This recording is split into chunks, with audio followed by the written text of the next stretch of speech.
ហ្នឹងហើយជំរាបសួរពុកម៉ែបងប្អូននិយាយថ្ងៃនេះដែរយើងមកធ្វើវីដេអូអំពី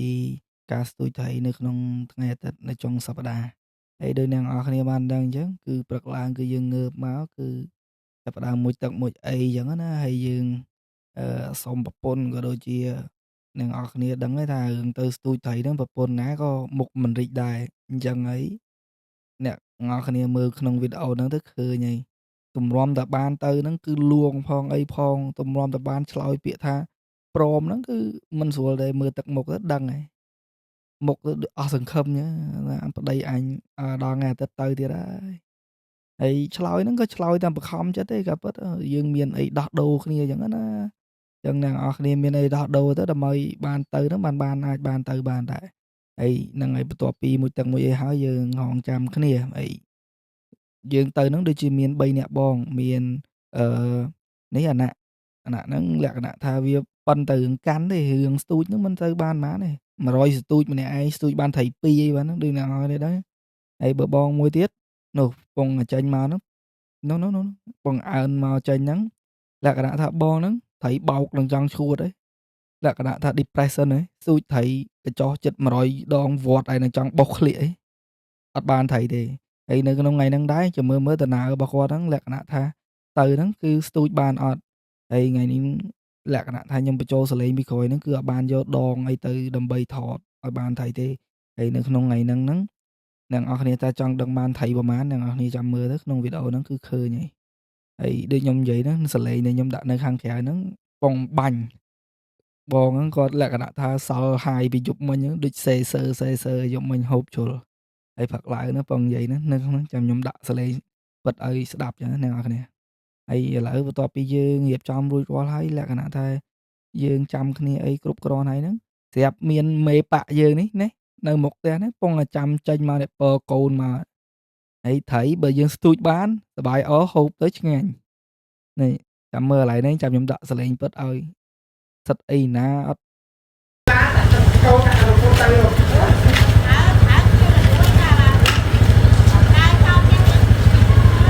អឺសដើរចោលផ្ទះ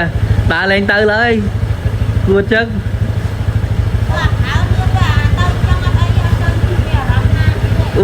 លោកឲ្យលើកមើលក៏បងប្អូនច្បាស់សពកូនសិតអីណាអត់ធ្វើការងារផ្ទះខ្ជិលធ្វើការងារផ្ទះឯណាស្ទូចបាត់តែជាក់ស្ដែងសឡមជូរយប់មិញហ្នឹងអាល្ងាចហ្នឹងដាក់យកម្នាក់ឯងខ្ញុំអត់សូវចេះត្រីម៉ែតែចូលចិត្តស្ទូចត្រីហូបសាច់ត្រីគឺអត់សូវប៉ុនទេអីហ្នឹងមើលមុខអ្នកនរគ្នាដឹងហើយអាពីព្រឹកហ្នឹងសុំមុខអត់រីកម្ដងហើយនេះឆ្លៀតមកថែមជូនពរឯណាមុខឯហ្នឹងកញើពេញហ្នឹងទៀតហើយយកកូនមកឯណាថាឪកូនឯងមើលឪអត់មានគិតមើលកូនឯងគិតតែស្ទួយត្រីអ្នកនរគ្នាយកលេងហើយបន្ទាប់ពីនេះហើយយើងចាប់ផ្ដើមធ្វើដំណើរទៅហើយអានេះខ្ញុំចេញពីភូមិខ្ញុំទៅហ្នឹងខ្ញុំកាត់តាមផ្លូវកំពូលនេះអានេះខ្ញុំអត់ដឹងផ្លូវអីព្រោះខ្ញុំនៅហ្នឹងយូរតែខ្ញុំអត់ដែរស្គាល់ផ្លូវព្រោះអត់ដែរបានសួរគេព្រោះខ្ញុំនៅហ្នឹងអត់ដែរសួរណាគេទេផ្លូវហ្នឹងក៏អត់ទៅដឹងដែរអត់ដឹងថារស់នៅភូមិអីចឹងខ្ញុំដឹងហ្នឹងហើយបន្ទាប់ពីជិះហើយយើងចេះកាត់ណាវីដេអូនេះយើងជិះតាមផ្លូវហើយ40ម៉ែត្រផ្លូវក្បាត់ក្រុងដល់កន្លែងហ្នឹងខ្ញុំនិយាយពាក់ព័ន្ធមួយអ្នកចាក់ក្រាស់សាំងពួកចៅសៀមបើឃើញអីព្រោះថាមានអារម្មណ៍ថាដូចអត់ចេះឈឺចាប់នឹងទង្វើដែលគេធ្វើដាក់ប្រជាជនខ្លួនឯងហើយនៅតែជួយគ្រប់គ្រងព្រោះពេលខ្លះទៅជាតិនិយមខ្លះដែរព្រោះរាល់ថ្ងៃឃើញទង្វើជនជាតិពួកអស់ហ្នឹងវាធ្វើដាក់ជនជាតិយើងវាពិបាកផ្នែកមើលហើយមានពួកអាខួរឆ្កែមួយចំនួនហ្នឹងនៅតែវាចូលនៅក្រាស់សាំងពួកហ្នឹងទៀតយើវាប្រហែលជាវាដាក់បាយឲ្យស៊ីមើលទៅពួកឆ្កែបានស៊ីបាយអញ្ចឹងតែពួកចោលសៀមហ្នឹងវាដាក់បាយឲ្យស៊ីគឺឆ្កែទៅស៊ីឯងបើសម្រាប់អ្នកណាដែលជាជនជាតិខ្មែរជាមនុស្សប្រហែលជាមិនឃ្លានបាយឆ្កែត្រូវអត់ហ្នឹងហើយអញ្ចឹងហើយយើងជិះតាមផ្លូវក្បាត់ក្រុងហ្នឹងទៅត្រង់រហូតមកដល់ដូចជាមួយដុំហ្នឹងស្ពានស្អីទេព្រែកហូរហ្នឹងខ្ញុំអត់សូវស្គាល់ដែរតែដឹងតែចិត្តផ្លូវទៅពលានថ្មីអឺរបស់យើងណាអញ្ចឹងហើយកំពុងតែធ្វើដំណើរហ្នឹងសួរបដាអីបដាណែនាំអ្នកនរគ្នាអីបដាហ្នឹង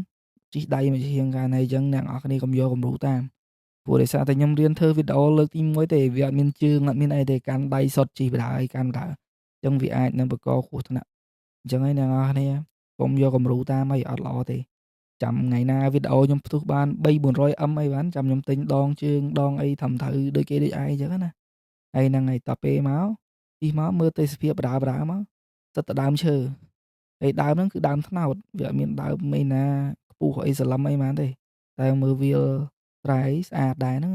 ហើយកន្លែងនេះហ្នឹងលក្ខណៈថាប្អូននេះគឺជឿជាក់រហូតទៅណាក៏ជឿជាក់ដែរប្អូនហ្នឹង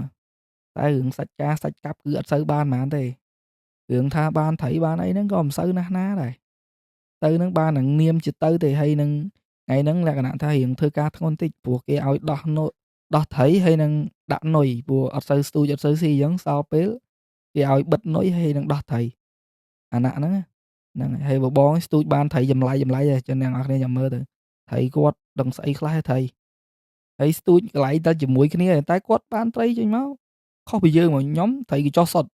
ហើយបងហ្នឹងដឹងត្រីស្អីខ្លះទេមានត្រីខ្ជឹងមានត្រីអីហើយមកដល់កន្លែងនេះរៀងហាវដែរអ្នកនរគ្នាចូលមកដាក់កាទៀវមួយចានម្នាក់ទៅហើយប្រពន្ធនៅផ្ទះអាណិតប្តីទៅស្ទូចរាល់ម៉ោងដឹងបានអីហូបឯនៅផ្ទះប្រពន្ធធ្វើម្ហូបទៅនិយាយទៅបាច់ភ័យទេរឿងប្តីអត់ចេះទ្រាំអត់គោពោះទេកាទៀវអីផឹកឡើងដែរណាមិនលេងសើចណាហើយដូចអ្នកនរគ្នាដឹងចឹងថាមនុស្សពេលនៅផ្ទះប្រពន្ធប្រើមុខអត់សូវរីកទេ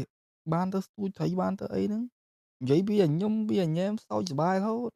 ព្រោះមនុស្សខ្ជិលធ្វើការងារផ្ទះរបៀបចឹងណាហើយពេលចឹងបានគេឲ្យចេញក្រៅនិយាយពីសប្បាយអូម្នាក់តិចពុន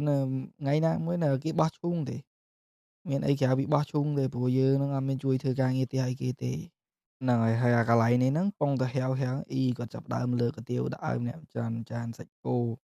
រៀងចេញមកយើងនៅក្រហមយើងយប់មិញដាច់សតដែរហ្នឹងតែពេលចឹងចាប់ផ្ដើមដល់វគ្គនេះកន្លែងនេះដែរហ្នឹងបានកូនត្រីក្រាញ់មួយហ្នឹងរបៀបថា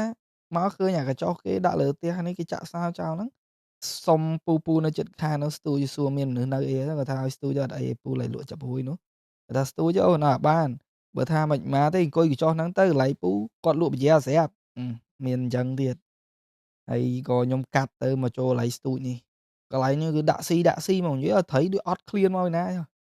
ទីប៉ោលវិញម៉ាណាលេងនៅលើគោកឲ្យប៉ោលអត់ចង់លិចទឹកឯងព្រោះយើងអត់ដែរសូវមានបទពិសោធន៍ស្ទូចអីហ្មងទេ